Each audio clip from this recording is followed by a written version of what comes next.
Daily news and analysis. We keep you informed and inspired. This is World Today. Hello and welcome to World Today. I'm Ding Hen in Beijing. Coming up, China's top court and the top prosecutor deliver work reports at the annual session of the country's national legislature. We will explore how the rule of law is enhancing high-quality development in the country. China pledges to support college graduates and harness AI for job creation. Iran names Khamenei's son Mojtaba as the country's new supreme leader. Trump hosts Latin America allies to form coalition against the drug cartels. To listen to this episode again or to catch up on previous episodes, you can download our podcast by searching World Today. First up, a work report of China's Supreme People's Court says Chinese courts have intensified efforts to safeguard national security and combat separatism. The report also says China has been committed to safeguarding the order of the capital market and promoting its high-quality development. It also highlights efforts against the smuggling of strategically important resources. The report was submitted on Monday to the national legislature for deliberation. In the meantime, a work report of China's top prosecution body says crime numbers in the country dropped significantly in 2025. Approvals for arrest in criminal cases, for example, fell by nearly 12%, while prosecutions dropped by almost 14%. The report is crediting this particular decline to China's continued improvement in public security, saying that the country remains one of the safest in the world. So joining us now on the line is Dr. Wang Xingsong, Associate Professor with the School of Government, Beijing Normal University. So thank you very much for joining us today, Dr. Wang Xingsong. According to China's top court, in 2025, courts nationwide handled over 67,000 foreign-related commercial and maritime cases, up by 44% year-on-year. What do you think this tells us, and what do you make of the role of the rule of law in China's efforts to achieve high-level opening up and a high-level global engagement? Well, I think these numbers tell us two things that are really important about today's Chinese economy, as well as the legal system. The first thing is that they reflect the growing scale of China's international economic interactions. Obviously, China is one of the world's largest trading nations. The Chinese companies are increasingly engaged in cross-border investment, shipping, and other activities. And when these economic activities expand, it's not a surprise that disputes also increase. The rise of the cases, commercial maritime cases, partly reflects the fact that China's economy is very much integrated into the global commerce. But another thing is that the institutional role of the rule of law is supporting China's opening up. Because for international investors and businesses, one of the most important things is whether the disputes can be resolved in a predictable and fair legal environment. So by establishing all these institutions, such as international commercial courts or maritime courts, China is helping to provide a legal certainty, which is very essential for China's high-level opening up.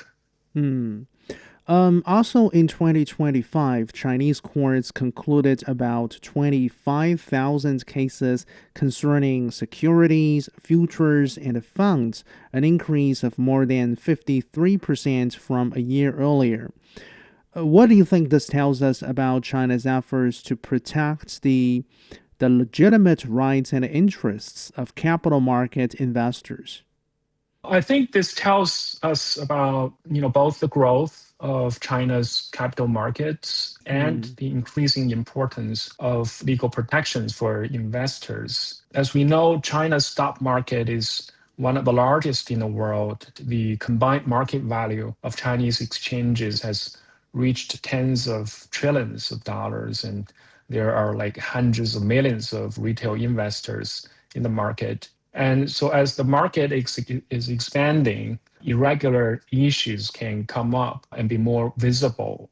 And the fact that the courts have handled about 25,000 securities related cases last year suggests that investors are also very, capable of using legal channels to defend their rights. So that's actually a important development because mature capital markets all rely on rules and enforcement. And in a broader sense, I think this also increases the reflection of the legal infrastructure, which is catching up with the financial market development. And strong investor protection is very essential if China wants to build a more mature capital markets and attract long-term investments. Hmm. Also, according to data compiled by China's top court, over the past 5 years, Chinese courts concluded over 9,300 cases on cybersecurity crimes, an increase of more than 158% from the previous 5 years, namely from 2016 to 2020. How would you comment on those numbers?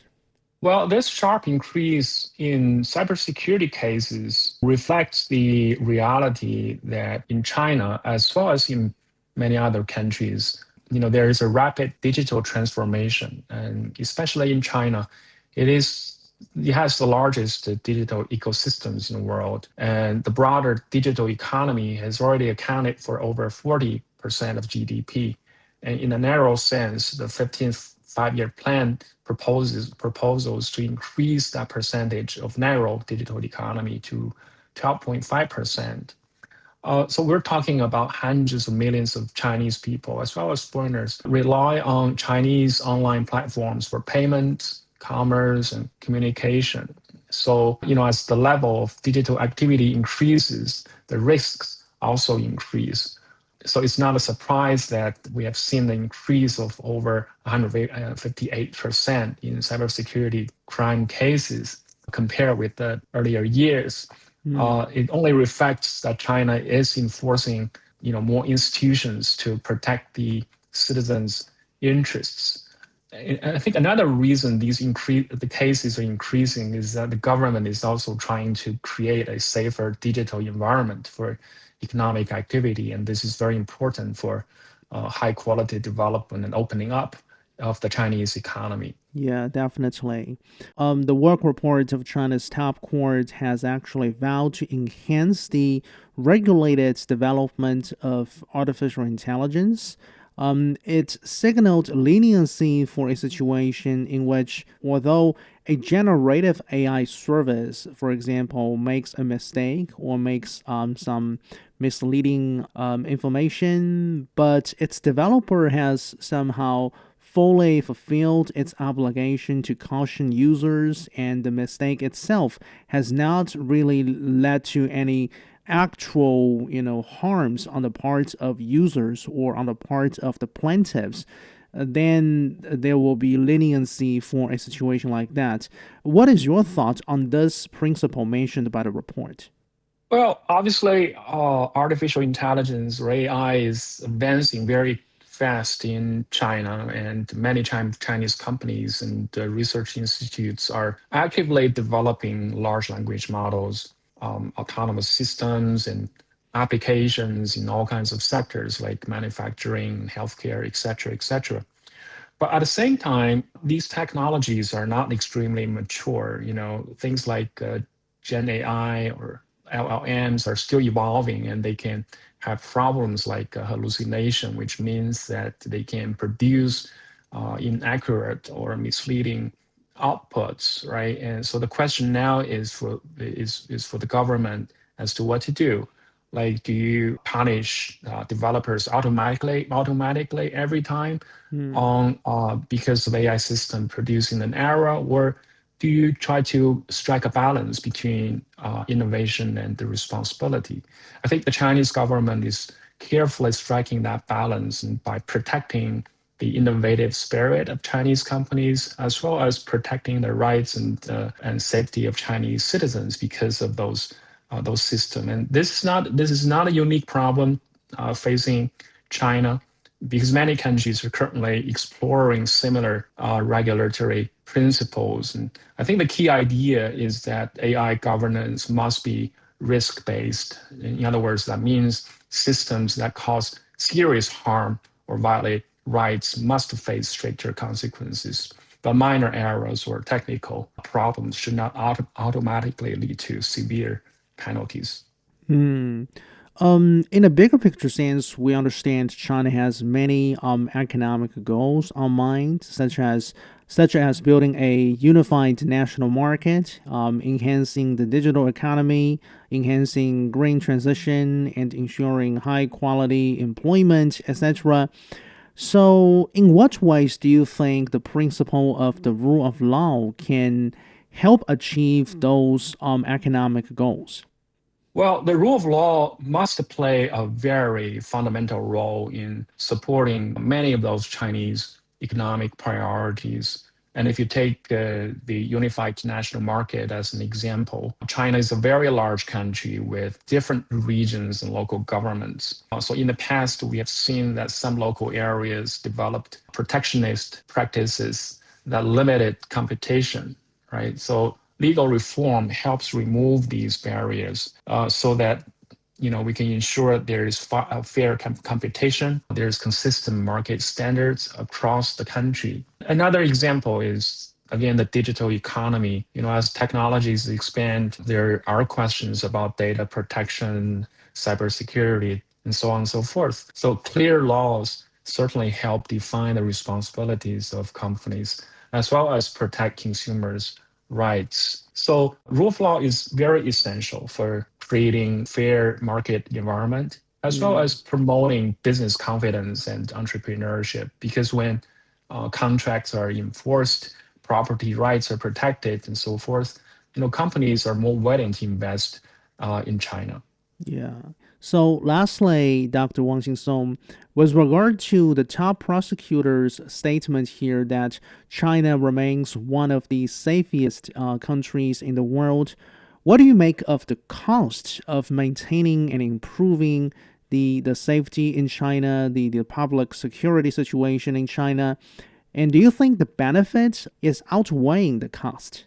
Well, this is a very interesting question. I think maintaining public safety always requires significant resources, right? If you think about law enforcement personnel, all these institutions of judicial courts and all that, and technology systems needed to enforce rules or protect safety. All these cost money, but at the same time, the benefits of safety are extremely important, both socially and economically. And China has already been described as one of the safest countries in the world, and there's no doubt about that. If you look at the the violent crime rates and the other figures, all show the same picture. At the same time, safety also has economic implications. If you think about the businesses, investors who are looking around the countries in the world as to where to invest, of course, they would prefer to invest in safer environments where properties are protected and criminal violence, crimes are low. And so there's no doubt that China's stable and safe society has helped support the growth of the Chinese economy. But there are costs, of course, but at the end of the day, I think if people feel secure in their daily lives and businesses are willing to invest and operate in the Chinese market, the benefits can far outweigh the resources required to maintain that safety. Thank you very much for joining us. Dr. Wang Xingsong joining us from Beijing Normal University. You are listening to World Today. I'm Ding Hen in Beijing. China is stepping up efforts to align tech innovation with job creation. At a press conference on the sidelines of the National People's Congress, China's Minister of Human Resources and Social Security said the government is effectively looking to harness artificial intelligence to create new jobs while also empowering traditional ones. For more, my colleague Zhao Yang spoke with Yan Liang, professor of economics with Willamette University.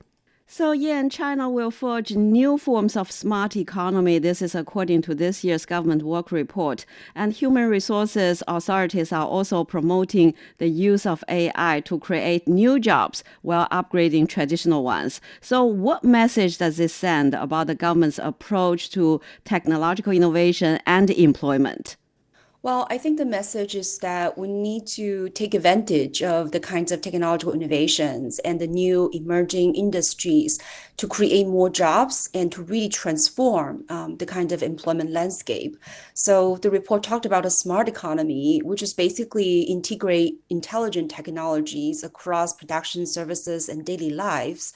To drive the kinds of large-scale innovation and full scenario applications. So in a way, this is going to promote productivity growth. And so that would help to expand more production, more economic activities, and therefore create more jobs. But of course, there are always, these kinds of productivity growth is going to replace some of the jobs. So I think that really means the job markets and the kinds of work will be transformed. And so I think that this report shows that, the technological innovations are still the necessary pathway, right, towards sustainable development. But at the same time, we need to take advantage of these kinds of positive forces to create jobs and to transform skill sets to be able to meet the new demand of these new jobs. And some countries, some people, they worry about AI will replace jobs. But why does China emphasize AI-driven job creation instead of job displacement? Well, I think the Chinese thinking is very dialectic. So on the one hand, for sure, I think AI is going to create a lot of, I would say, negative shocks, right, to jobs. For example, according to Goldman Sachs, their report shows by 2030, there will be around 300 million jobs being replaced by AI and automation. And, advanced economies like Europe and the United States, about 2/3 of jobs will be impacted by AI to some degree, either positive or negative. So it is true that there are a lot of challenges, right, facing this really sort of a technological revolution and the kinds of industrial transformation. So the challenges are real. But I think for China, the thinking is that these kinds of challenges also breed opportunities. So there are definitely new opportunities that will emerge because what AI and other technologies will bring are really productivity growth. In other words, you would have tremendous amount of productive forces that would help to expand economic activities, create more market demands, and therefore create more jobs. And moreover, I think just with all these new technologies, right, like AI, for instance, it will already create an entire ecosystem of new jobs, new occupations. So there are some direct effects from these AI and other technologies that will create jobs.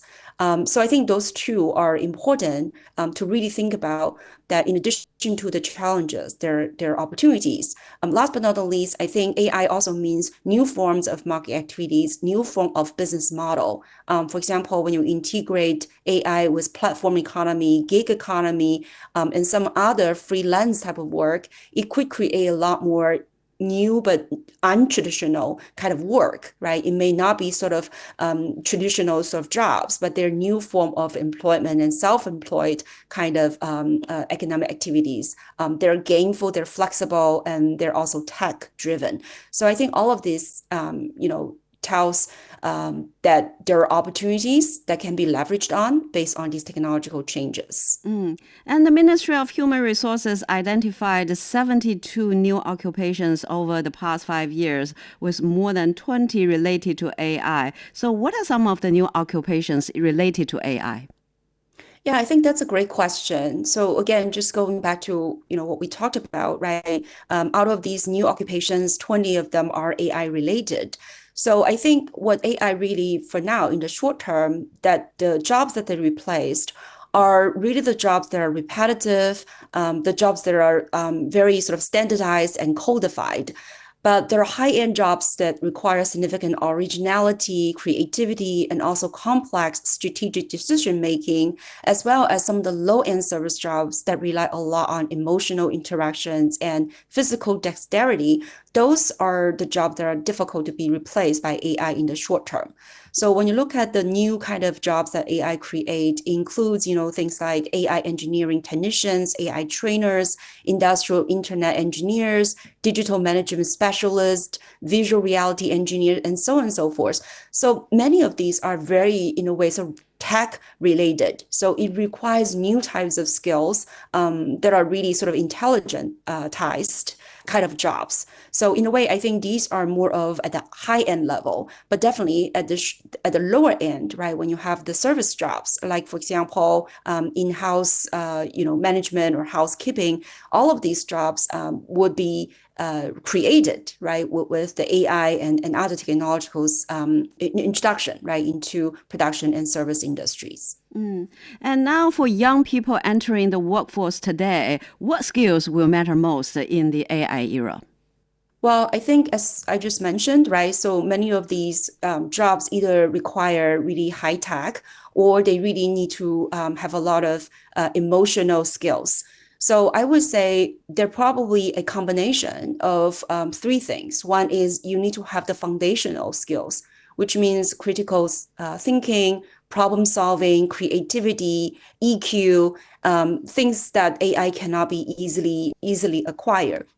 Then you also need some transferable, right, adaptable skills where it is not just confined to one specific occupation or one specific industry, because as we know, technological changes are so dynamic. So in a very short time, an industry may be disappearing, but new industries are being created. So you need the kinds of adaptable and transferable skills that will allow you to go from one industry to another. And then last component, I think that it's important, is really a dynamic, a long-term sort of study skill, right? The kinds of habit, the attitude, the kinds of learning propensity that will allow you to develop the lifelong learning, which means you will continue to be intellectually curious, that you will always be enthusiastic to embrace new skills and new knowledge. So I think the kinds of dynamic learning mechanism is also very important. So I think those are really the skills that new generations of workers need to possess. Some of these can be, sort of learned and educated at school. Some of these would really be learned at jobs, and others would really be acquired within your, sort of your living community in your daily lives. So I think, it's an all, I would say, comprehensive, encompassing kind of learning environment for students, for the new generation, right, to be able to acquire those foundational skills, transferable skills, and lifetime learning kind of attitude and propensity. And as we know, China has added thousands of new undergraduate and postgraduate programs in recent years. So how is the country's higher education system adapting to the rapid development of AI and other emerging technologies? And what more can be done to better prepare the students for the future job market? Well, I think for higher education, there are three things that they need to focus on. One is, of course, make sure that AI is embedded in their curriculum, that students need to be comfortable with AI. They need to understand the internal logic of AI and to be able to comfortably utilize AI and apply AI in all kinds of tasks and the jobs. So I think that is number one. And number two, as we mentioned earlier, there are a lot of these foundational skills that I think that can be best to learn in a systematic way at a university, at this kind of educational system. So I think to continue to promote the kind of foundational skills in the higher education curriculum, it's important. And last but not the least, I think that education needs to be really integrated and also really well corresponds to the industrial needs. In other words, oftentimes we think about, education as a sort of ivory tower, right? That it has its own set curriculum. But I think more and more, really what university needs to produce, right, as far as the students and skill sets are concerned, they really need to map onto the needs of industries, right? Very dynamic changes in the industries. So I think there will need to be more integration and more communications between the higher ed education, higher ed institutions and the industries. So I think those three things, right? AI curriculum, foundational skill building, and more connections, more dynamic coordination between education and industry. I think those are really essential. Professor Yan Liang was Willamette University, speaking with my colleague Zhao Yang.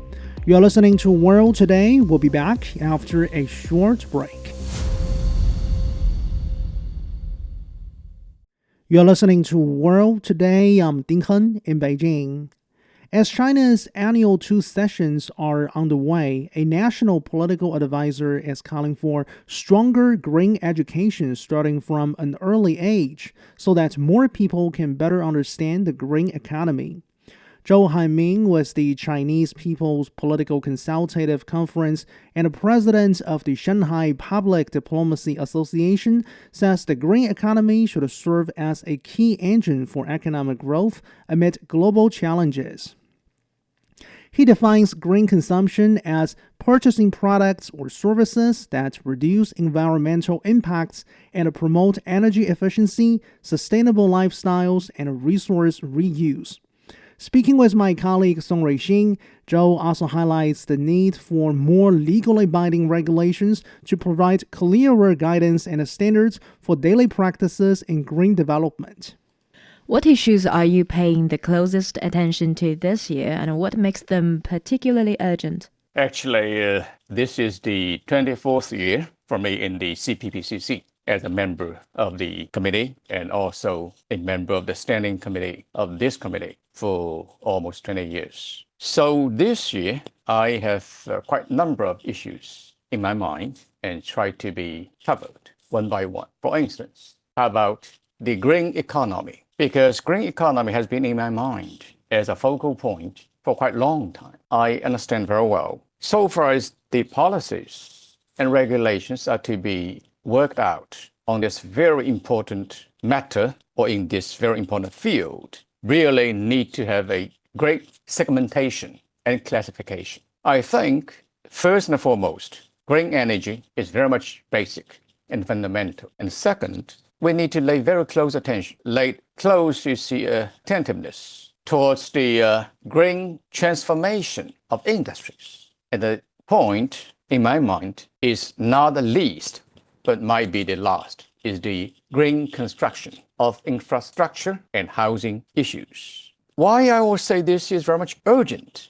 Because green transformation is really under economic pressure these years. Amid global slowdown, the supply chain restructuring, and trade tensions all over the world, the key challenge is whether green transition and transformation could be done smoothly as an engine for the economic development. We now look at lots of issues like consumption issue, so on and so forth. But I would say nothing can leave totally from that very much important field of green economy. You've mentioned several priorities this year. One theme that has been recurring in your work over the past few years is green consumption. Back in 2023, you highlight the importance of expanding domestic demand through green consumption. Then by 2025, your focus evolved toward green transformation and differentiated consumption policies. Yet many people still wonder, what makes consumption green?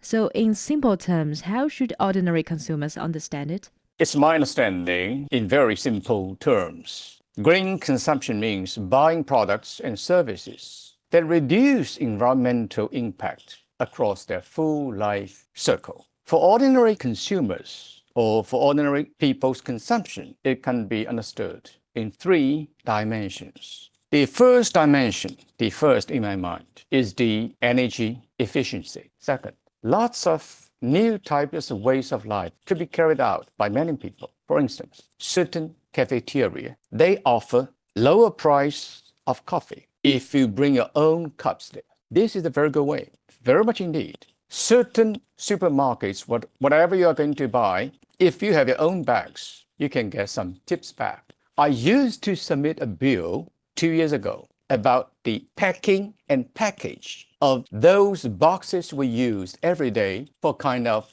online and very quick in speed of delivery of goods to a home. if we can return those bags in a nice way you put, and you just keep them and go back to certain place, you can get some coupons. And then those coupons could be very much well used whenever you are going to buy something later. So I said first, more effective and much smarter ways of life. This is green. The sustainable usage of lots of things for recycle, not recycle in machines, recycle in society. For instance, you buy books, you buy clothes, and you just use it not very often and in a very shortest period of time, then you can resell it. Now you have those places online already. You can, in exchange of something back you want, that is what we call secondhand. So the sustainability of usage or sustainable usage is not necessarily the recycling issues or ideas in machines. They must be good ideas and ways of life change in our daily work and daily life. Like you've mentioned, at the national level, we've also seen some coordinated efforts to promote this idea. And then this year, I've noticed that the Ministry of Commerce, along with 8 other departments, launched a green consumption initiative. So what progress have we seen in recent years, and where are we still falling short? The very big issue is the segmentation of garbage. It is rather than an evolution, but a revolution.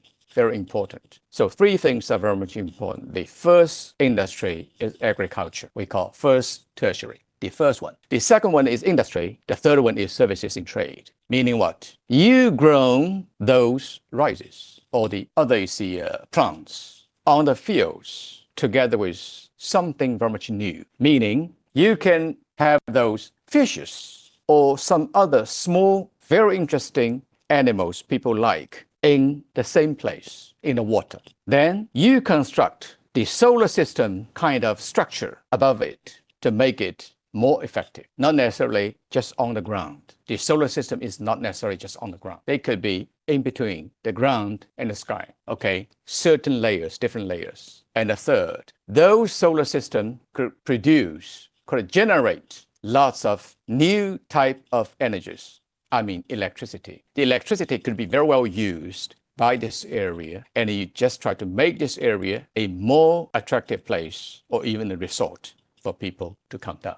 So my idea is just try to make people to think about green economy is not something very much far away from us. Not it's necessary in the field of energy, in the industry, but very much important in our daily life. This is my point. Indeed, that's relevant to everybody. Then let's zoom in on a specific example. You're from Shanghai, the city which has been actively promoting green consumption. It looks like during the recent Spring Festival holiday, the city received nearly 500 consumer inquiries about green consumption. So what does this tell us about changing consumer behavior? The greatest example is the Shanghai World Expo, started May the 1st, 2010. I was the one working for the bidding of this great and gigantic event in the year 2001 in Paris. And the World Expo was prepared for quite a long time, for almost 10 years before its debut on May the 1st, 2010. Within Shanghai World Expo, there is a certain area we call the urban best practices. We put one word more, the best urban practices. UBPA, Urban Best Practices Area, to be the full name of that. We have got, not we just buy or bought, we got those examples by selections of an international committee. 50 cases from different countries all over the world coming down. Frankly, most of them are green. Certain cases about the purification of water. Some are very good examples for the construction of house, and lots of some other examples. So we have very much well educated, I should use that word, by this great event, 2010. So in Shanghai World Expo, lots of inner circle cars, means transformation for those visitors, are we call green cars. The energy is new, means it's a mixed energy at that moment. Certain oil and certain kind of new types of energy. Also, the solar system, the largest usage in Asia was then in Shanghai World Expo. and also green wars, the largest green war in the world at that moment. So lots of things have been kind of seeds in people's mind of Shanghai. So, if Shanghai represents a leading example, what are the key obstacles in extending this model nationwide, particularly to some smaller cities and even rural areas? In China, we now have over 660 cities. I mean, the metropolitans, the county level, the area level. So in China, we have over 660 altogether as cities. And quite large number, almost 1 billion people are dwelling in city areas in China today. 1 billion among the 1.4 billion, the population of the nation. So we'll see. Cities are very much important. Frankly speaking, it's no exaggeration. Almost all cities, I should say everyone, is now take green economy as a driving force of the environment, of the economic development, and also the mental, mentality of common people in the city. However, to me, I think three things are very much important. First, education. Education of very basic knowledge must be going down to the roots, meaning from kindergarten or even earlier than that. Education is important. I don't see much of a kind of education as such. Second, very compulsory regulations about greens. This is important. Compulsory, meaning it's a kind of legal force people need to very well use many times. So far as legal force is concerned, it's regulating the very common practice of people. However, it gives very basic guidelines of doing things. This is important. And third, we need to have furthermore collaboration with the international community. I can say green economy issue is not a national issue, it's a global issue. And certain areas have gone very far. For instance, the European Union is now levying special tax on the carbon emission dwelling in certain parts of goods. Whenever they are imported into the area of the European Union, they should be levied certain kind of tariff. This is not very much fair, frankly speaking, because it's not a common understanding yet of people around the world. But however, one more thing we need to say, it is very clear that international collaboration is so much important because we need to have certain exchanges of thoughts and to borrow and to learn. That was Zhou Hanmin, Standing Committee member of the Chinese People's Political Consultative Conference and the president of Shanghai Public Diplomacy Association, speaking with my colleague Song Ruixing. This is World Today. We'll be back.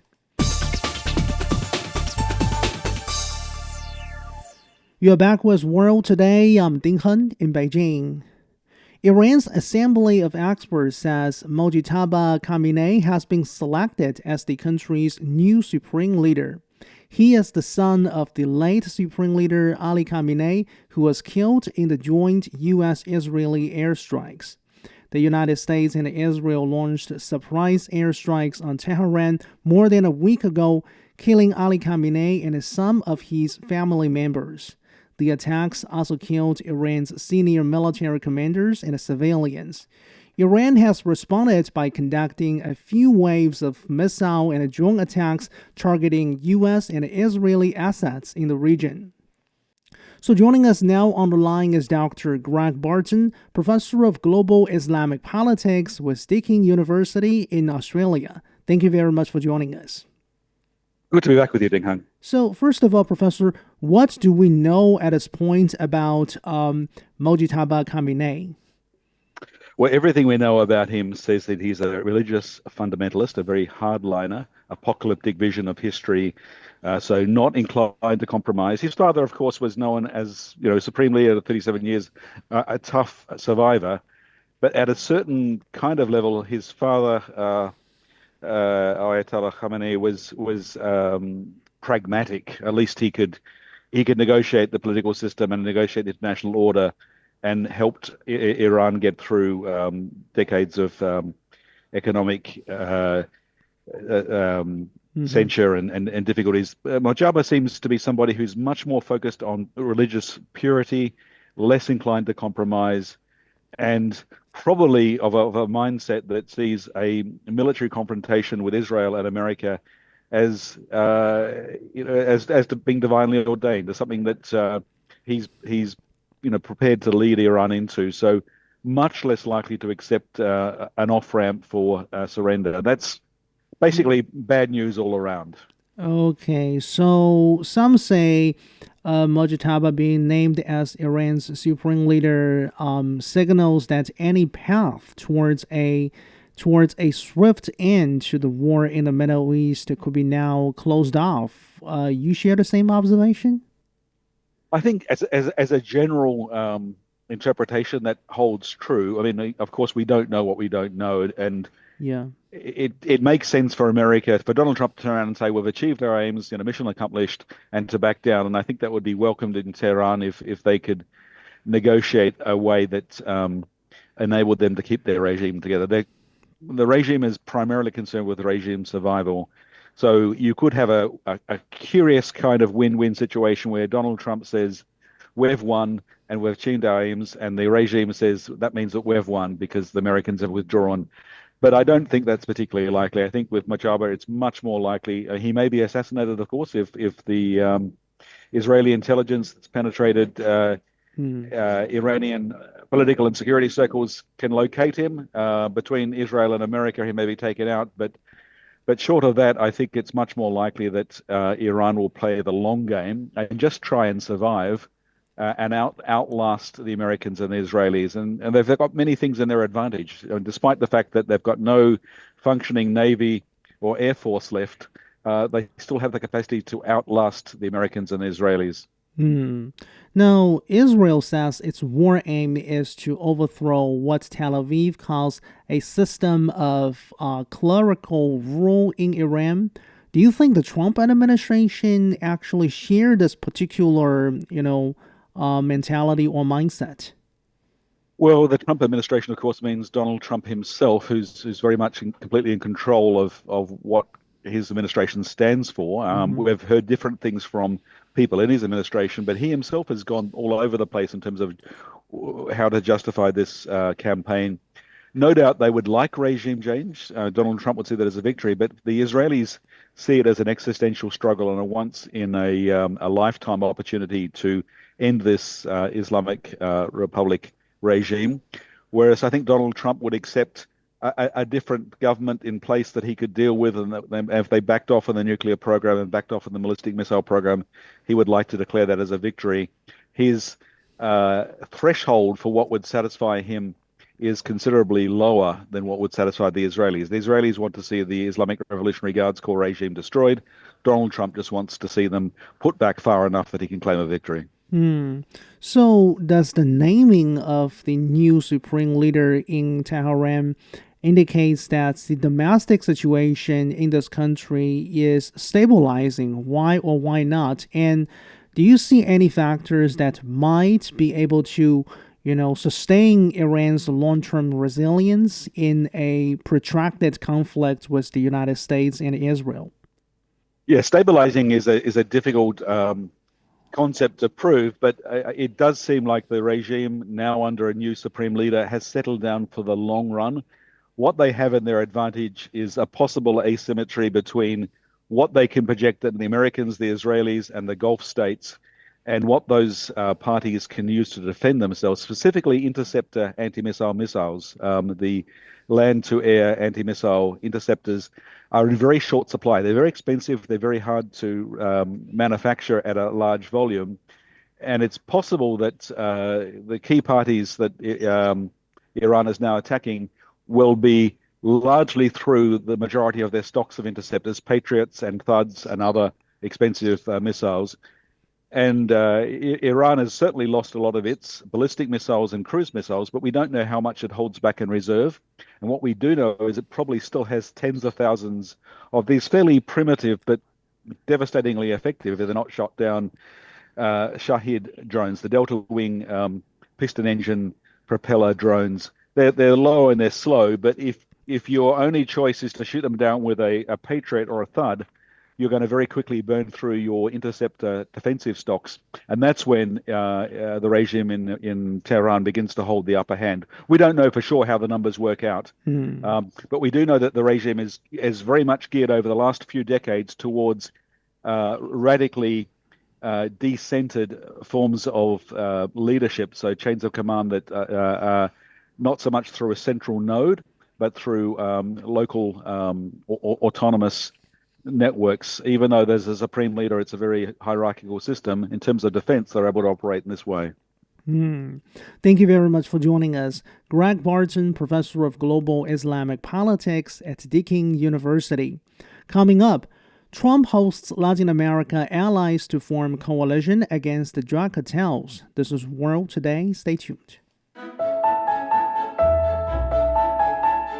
Welcome. I am Chu Zhang, Deputy Director at the Center for Middle Eastern Studies at Fudan University. On the World Today program, we will dive beyond the headlines to uncover the stories, trends, and impacts that connect states across the globe. Join me on World Today.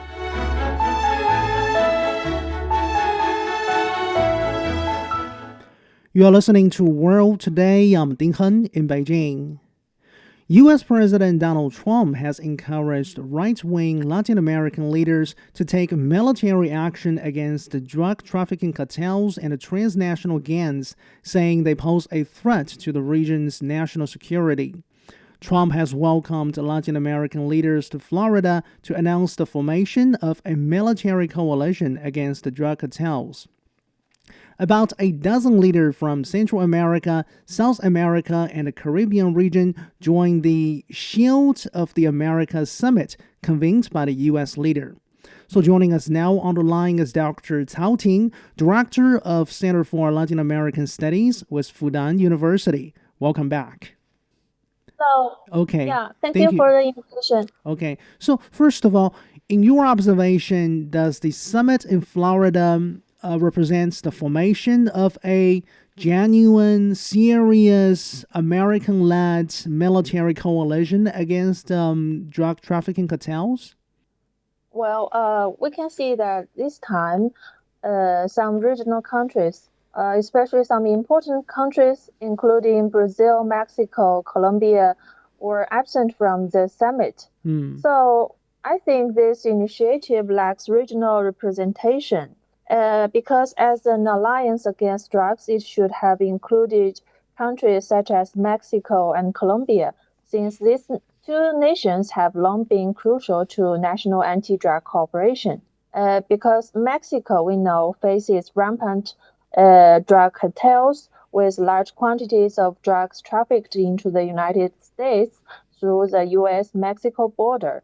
And Colombia, we know, is one of the world's major drug-producing countries. So the absence of the Mexican President Claudia Sheinbaum and Colombian President Gustavo Petro from the summit has raised doubts about the effectiveness of the initiative. And meanwhile, the U.S. has demanded that these Latin American countries assume greater security responsibilities and costs, such as in drug control and migration management, while U.S. lacks a clear commitment to its own investment in this alliance.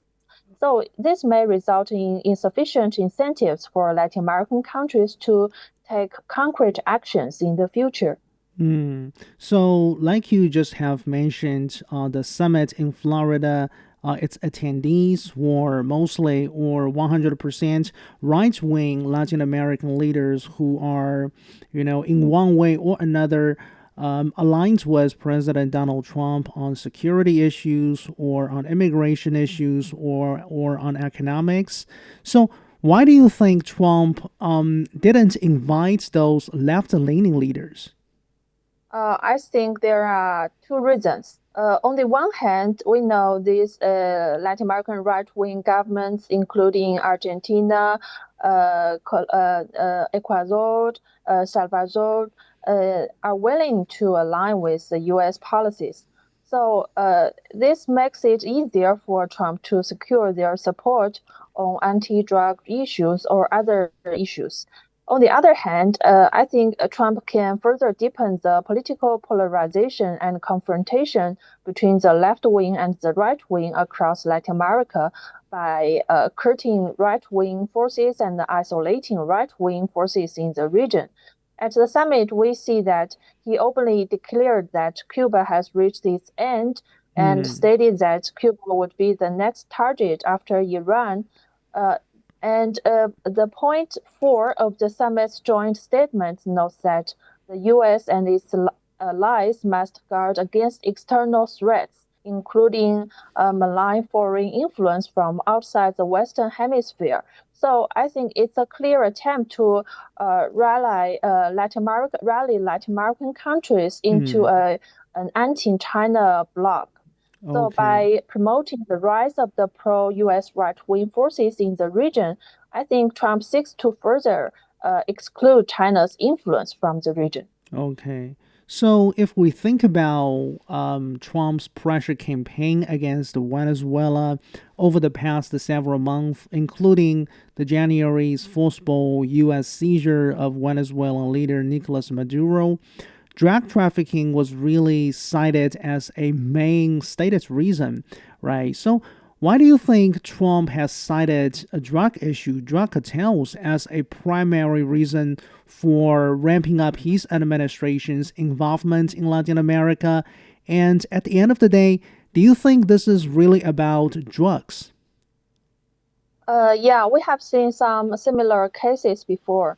In recent years, the U.S. has framed certain cross-border military operations as law enforcement actions rather than conventional warfare, thereby subsuming the framework of international law under the jurisdiction of the U.S. domestic criminal law. And in this January, under the pretext of anti-drug efforts, Trump successfully arrested Maduro using domestic legal mechanism.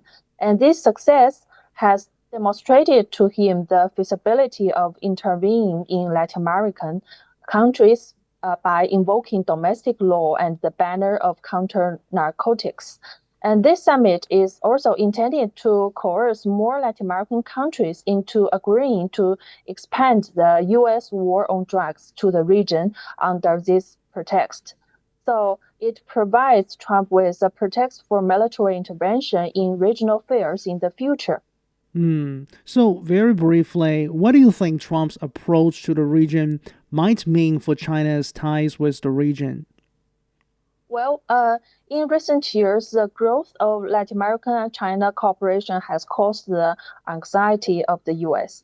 And last December, we see the U.S. new national security strategy has placed the Western Hemisphere at the forefront of its external strategy.